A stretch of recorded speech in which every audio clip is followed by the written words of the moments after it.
तो यहाँ तैयारी हो रही है गाजर के हलवे की, जो कि अगले दिन सकरात पर हम सब कान्हा जी के भोग लगने के बाद खाएंगे।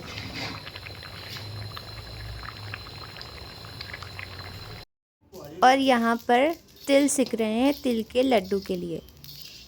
अरे चट चट बोल रहे हैं ना। वो तो बोल रहे अगली सुबह हो चुकी थी और मैं पापा के साथ निकल रही थी चींटियों को आटा खिलाने और गायों को रोटी देने के लिए। रास्ते में इतने सारे कबूतर मिले जिनको हमें बचाना है, और ये बलून्स मिले जिनकी शायद सेल्स पतंगों से भी ज़्यादा हुई होगी इस बार।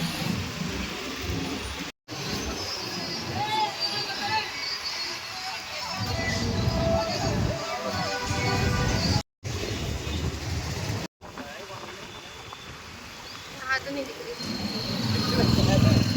हम पहुंच चुके थे पार्क में, जहां पर हम चींटियों को ढूंढ ढूंढ कर आटा खिलाने वाले थे।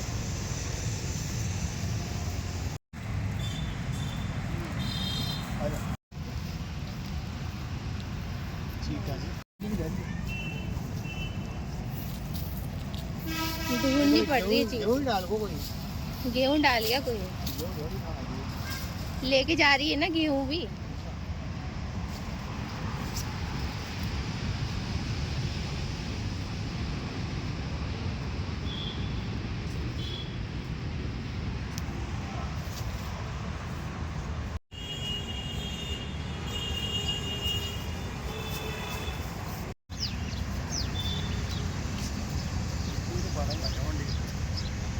बहुत देर गाय ढूंढने के बाद में हमें ये 4 गाय मिली रेलवे ट्रैक के पास में, जिनको हमने भर पेट करके रोटियां खिलाई।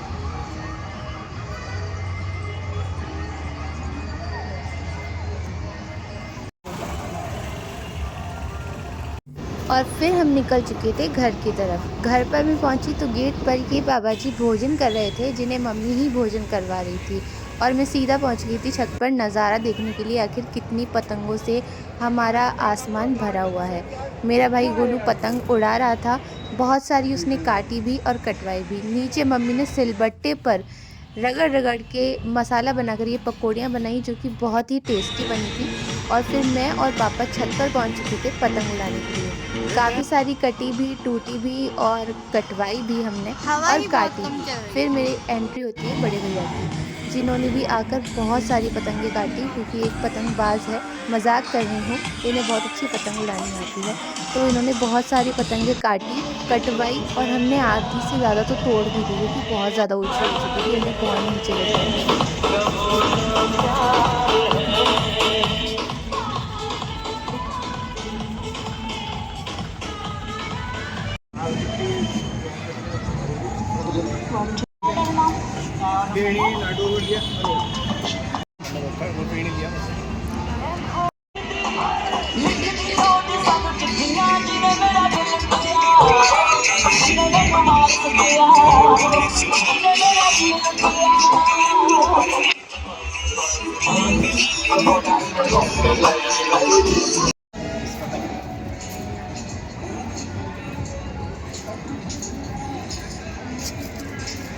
तो अब हमारे पास आया है ढाल और हम इसको उड़ाएंगे।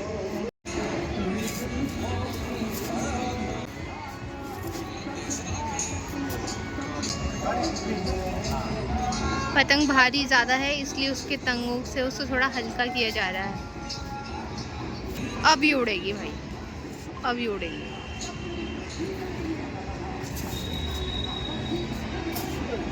अरे इस बार हमने एक भी पतंग खरीदी नहीं, क्योंकि आ इतनी चुकी थी कि खरीदने की ज़रूरत नहीं थी। और फिर आते हैं हमारे गबरू जीजा जी, जिन्होंने आकर एंट्री मारी और बहुत सारी पतंगें काटी। जितना मना है उतनी पतंगें काटी, कटवाई, लूटी और उड़ा दी।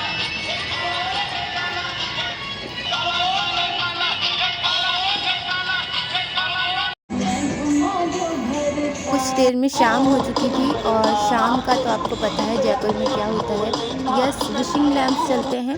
हमने भी विशिंग लैम्प जलाना शुरू कर दिया। मम्मी, पापा और छोटे भाई गोलू ने मिलकर विशिंग लैम्प जलाए, और ऑब्वियसली मैं वीडियो बना रही थी। और उसके बाद का टाइम लैप्स का नज़ारा मैं आपको दिखाना चाहती हूँ। और वो आप देखिएगा आपको कैसा लगता है। मैं ये हर बार बनाती हूँ और मुझे कमेंट करके ज़रूर बताइएगा और शॉर्ट्स में भी देखिएगा।